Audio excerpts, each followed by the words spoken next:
I really want to like John Stewart. I really, really do. I don't know if I do.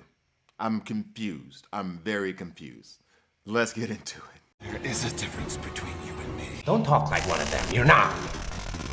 Even if you'd like to be. To them, you're just a freak. Like me. Hi guys, I'm Gravity here, and this is a DC Legends video, part of the Joker Takeover.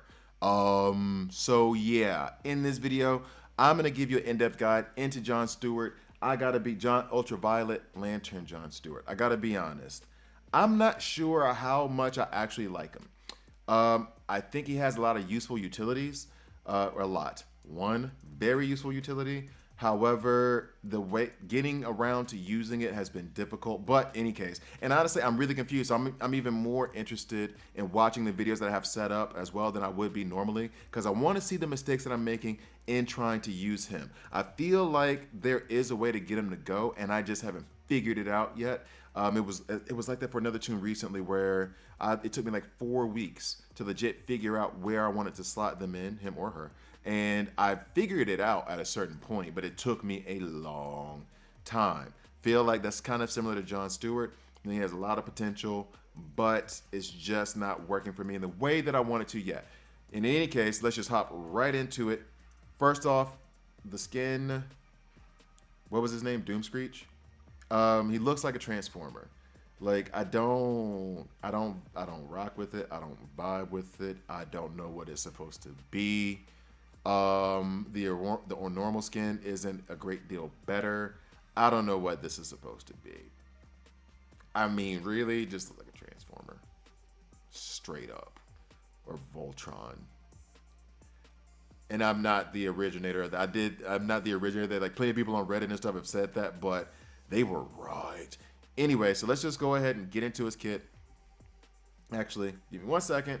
So, I'm gonna go ahead, get into his kit. Now, constructive hate, and this is the other thing too. I don't know anything about. I don't follow the Lantern universe. I really don't. I do like John Stewart. I do like Kal Rayner. It hurts my heart that he's evil, that he's bad. Constructive hate, like what happened? I'm tempted to like go back and read the bio real quick just to see what it is, but I know that would not make for riveting content. So let's just keep going. Special damage to an enemy, 30% chance to stun the target, which I got this confused with a different tune, Connor Kent, whose video I'm about to do now, but that's what that makes sense to me. Damage dealt, ignore shield. All right, we like the ignoring shield. He is a mystic, so that will be useful against lanterns, for example. So like it. He's not doing a lot of damage on it though. On the A2, Primeval Empowerment. Gain 60% shield, we like. 60% chance to apply Enrage to all enemies. Okay, it's an all or nothing thing. And then if at least one enemy gets enraged, oh, it's not an all or nothing thing. Well, maybe if one lost their debuff immunity before the others. I'm gonna check that out in the videos. Gain 1 permanent intelligence up. Now this to me, permanent too though. Like this to me really speaks to PvE. Like it probably can help in PvP, but speaks to me in PvE, running him alongside of Donna Troy. The more I think about it, like a nightmare campaign situation, I do like that. I do like that. It seems like he might be, yeah, I do like that. Then, passive ability. Passive ability, heavy special damage to all enemies and 75% chance to stun. I don't think that's a passive ability, by the way, guys. I like this ability a lot, but he's a little bit slow. So you have to move him forward and remove the debuff immunities if you're having that situation before you can really get him to apply this. We'll see that in the videos that are coming up later, but I do like that ability, but just the chances to use it, I have to really work to get it to go. Next, negative emotion conduit. Passive ability. When John or any ally gets hit, 50% chance to gain 2 awareness and 30% shield. That's legit awesome. That is legit awesome. I need to be a little bit more fair. That is legitimately an awesome ability. 50% chance, wish it was 75, but then he'd probably be OP. But I like gaining the 2 awareness and the 30% shield. I do really like that. And then I went with the gain 1 affinity power up for the legendary point. I was having this debate between that and the gain 1 permanent stamina up. The reason why I went with the A4P1 is because that's going to come around a little bit more often. You're going to get damaged in battle, and the A3 isn't going to come around nearly as much. So that one permanent stamina up, maybe by the end of a battle, it'll make a big difference if I'm in Nightmare Campaign. But right now, the way I'm going to use them, even in PvP, like I'm not going to take this one A3 ability for a 3-day event that I usually clear within the first 2 hours that it's open. I'd rather do the gain 1 affinity power up and have a little bit more strength against those tunes in PvP battles. Next, Call of Umbrax. Passive ability. At the start of his turn, 52% chance, and I did not ring this out with specific goal of I don't really want him to be a taunter. Like, I think he might be a decent secondary taunter, to be quite frank, but this ability was not on my priority list. I will put some rings into it later, but the way that I was working through him and the other tunes that I was working on, I don't really care if he's a taunter or not. And I think it brings up to 75%. So it's like 15, 5, so that's 20, and then 23. So yeah, 75%. Like, good chance. And then there is the 20% chance, which would turn into a 50% chance to apply Enraged on a random enemy. Like, I think it's a good ability, not a great ability. And so I wasn't really too excited about that. Overall, I like his kit. I really, really, really, really do. Well, those two abilities specifically, but it's been hard for me to find a role for him. So that being said, let's go ahead and get into the videos because I am like genuinely curious about all this. So actually, those are his stats. Let's do that later. All right, so here you'll see me like gearing him up and leveling him up. I'm just gonna go ahead and skip past all that stuff, taking him 70-11 like straight out of getting all of his frags. Like, that's me doing everything. Usually I run that on like 4x or something, but didn't do that here this time. Sorry. All right, so in any case, so this is me running him with Parallax, Aquaman, a Bensur. A Bensur is more there to support Parallax. I do want to use him and that A3 to stun. Let's go ahead and get into it. So, and this is the thing. So it's been a minute. I think that's Reverse Flash. It's been a minute. I recorded these like last week, and then because of how busy the week was and giving the Joker the chance to like swoop in and take over. Fasten your seatbelts. It's going to be a bumpy ride. I genuinely don't remember my thought process or anything that was happening here, so I'm gonna go ahead and run through it. You have Supergirl there. Wanting to stun everybody because Arcus can turn around and crack skulls if he wants to. Reverse Flash, I'm not really too worried about him. And then you have Huntress there. I'm using Parallax, of course, as the taunter. I'm using a Bensur to be the taunter support so that hopefully he can keep the taunt on Parallax, which bothers me. It seems as though whenever you use a Bensur, he ends up putting the taunt on the lead every single time. And when I'm running Lex, that's not exactly what I want to do. And then I have Aquaman there so that there is no crit damage. So I'm gonna go ahead and put this forward. So we have Supergirl goes off. Now he goes first here in this lineup. Everybody is stunned. This is optimal. This is the perfect situation. I have him against a very heavy Mystic team, so we did a little bit of damage, and now I have everybody stunned, so we can just eat. Basically, we can just eat. Now, here's the other thing too. Yeah, go ahead and use that. I wish I had done the A2 onto Parallax in that moment, but that's totally fine. Or even doing the A2 onto a Bensur and then he triggers his own call assist and he uses an AoE attack, which is nice. So in any case, going back through it, this is kind of a tomato can team just because I have enough support, or I have enough Mystics to take care of them. The fact that in this situation, John Stewart was able to stun everybody makes them a cupcake team, which we love to see. All right, so let's go ahead and move on to the next video. Victory.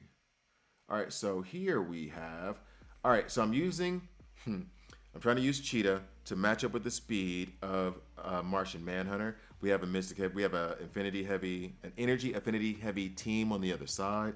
I'm trying to use Alan Scott a little bit more because I just want to make him work. Whenever I get a chance to use him, I try to use him. However, with Spectre there, the thing that we're hoping for is We have Tara to give us that debuff immunity to protect us against Harley Quinn. I want John Stewart to go, stun everybody, and then Alan Scott will have the opportunity to take out the energy-based tunes while Spectre is stunned. That is the idea. Let's see if my idea actually, I mean, I think it did work, but let's see how well it worked. So,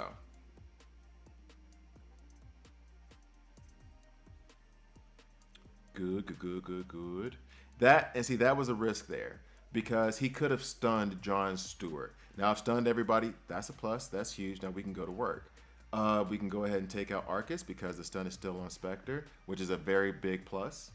Yeah, so you see me even still trying to get up on his abilities. And as you can see there, he's not fully ringed out at all. He's L2 in this and not fully ringed out. So you know, just to make the comparison. I have one video towards the end where I have him L3 and I'm using him in that scenario.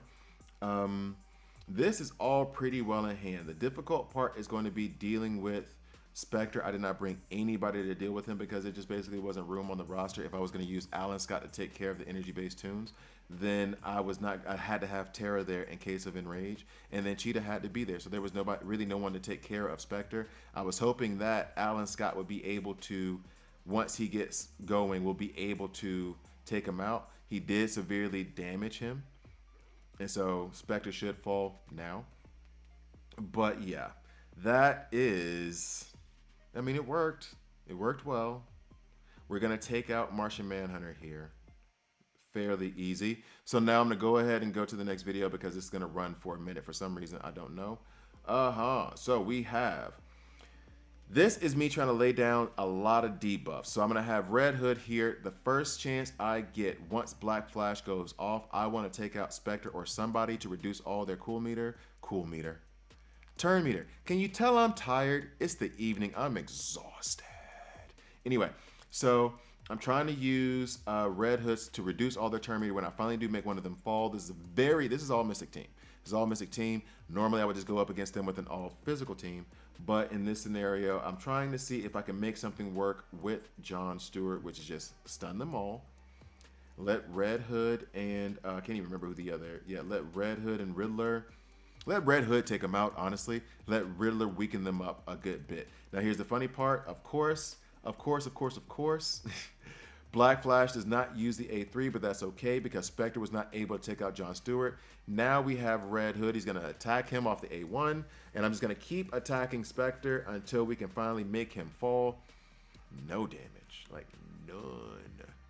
Give that turn meter up from I Am Your King. Everyone's still stunned. So we, like, I may have been too critical of Ultraviolet John Stewart. Like, having that stun ability is pretty boss. And that was one of my favorite debuffs, let's say like a year and a half ago, because I would just run Hawk Girl and Killer Frost and Lex and Wally West, stun everybody, and then you can't hurt me if you can't move, and then just go to work. Then the introduction of Tara kind of like negated that entire strategy that I was using. Now that Talon's in the game, and I'm running to a fair amount of teams that don't have Tara running on them, I can get back to using stun. So all well in hand. We got the Doom on there, so if we don't kill them first, they're going to kill us. He has a taunt on him, which I do not want, but it's a 52% chance, or I don't even know what it was at that point. It might have been even less, but might have been like 47 or something like that, 42. But yeah, we have that all well in hand, and it's all thanks to his stun. Now, the thing I need to look out for in the next battle is his awareness, and then I'll go into the stats. So here we have that scenario that I was speaking about before. This time I'm bringing Talon along to remove the potential for damage immunity from Enchantress. I have Cheetah there to ensure that we go first. Tara, of course, for Harley Quinn. And then I have Ultraviolet John Stewart there to try to handle Azrael and Spectre at the same time. The one issue with this is, and actually let me go ahead and go for it because I can't remember if Talon goes first or Ultraviolet John Stewart. I think it's going to be Ultraviolet John Stewart. Excuse me. The problem with this is, oh wow, I just realized something. Maybe it wasn't as big of a problem as I thought it might be. Problem with this is the order of attack. I don't remember if Talon goes first or Ultraviolet John Stewart goes first. I hope Talon goes first. So there we are, protecting ourselves from Harley Quinn. Annoying. Then we will use, oh yeah, that strips the Doesn't strip the damage immunity, strips a taunt. And we can stun. All right, so now, this is the mistake I made as I was just telling you that now. Wow. Maybe I need to take a nap. The order of operation in this specific scenario does not matter, but for future reference, it is going to be a problem. So because it's damage immunity, not debuff immunity, I can stun everybody, get to work with Talon removing the damage immunity. They're already slower than us. Then on top of that, they're going to be stunned, so when they get their turns, they won't have turns. I'm still going to have to worry about Azrael proccing when that stun does finally fall off, but we're in a very good, advantageous situation right now. So let's go ahead and finish it up. Oh, and we were able to take out their lead. That's a good look. Able to take out Azrael. That's a good look. All while Spectre's stunned, so he can't do anything with us right now. Gotta take him out with the A2 from Talon. Yo. I might have been too harsh on John Stewart. Might have been too harsh on John Stewart. Let's go ahead and check out his stats, though. So, speed is 117. So, he is on the lower end of the speed spectrum. Like, he is on the lower end. Then you have HP at 26. Now that's a bit of his HP is high, okay? So like 26, 38 to 40, 41. I think Ben Sura has the highest HP in the game at 40. So he's not that far off. It's just a lot of tunes in between, but he is tanky, okay? It even says down there, gear set special tank. In the legendary order to be determined. It's still on TBD. Strength. We don't really care much about strength or intelligence for that matter, because given what I want him to do, I want to really use his A3 and I really love his A4P1. I'm not bringing him to do damage. If he does some damage, that's a plus. I want him to stun everybody, and I want him to start, and like paying attention to that now, I really want him to give out that awareness and that shield when people take damage. So, overall, stats-wise, the things I care about are the speed and the HP. The HP is really, really good. Don't let 26 fool you. And then speed, tied for 62nd. Like, not the slowest in the game, but slightly above the median. But, yeah. You might, if you're trying to stun, then you might want to bring a Red Robin or a Wally West to be sure that he goes first. All right, so back to the videos. Next up, this is still him at L2. Is this? Oh, this might be that same video twice. Sorry, guys. Sorry. Going again. All right, this is him at L3. So, as you will note, I have Red Robin there. Red Robin is there because he's going to go ahead and give that turn meter up to Talon. I'm going to use Talon to remove that debuff immunity from the entire team that Green Lantern's going to give. Now, in terms of the speed worry that I have, Red Robin's going to give True Sight as well, which also is very good for Talon to have, but Talon does a pretty good job of keeping True Sight on himself. So we'll have Talon with True Sight. I'm going to remove all the debuff immunity from everyone there, but because he's also getting the True Sight that's a buff, Lex is going to go off, give everybody positive, give everybody turn meter to ensure that I can hopefully get John Stewart to go before anybody in the opposing team gets a chance to go. So let's see how this worked out for me.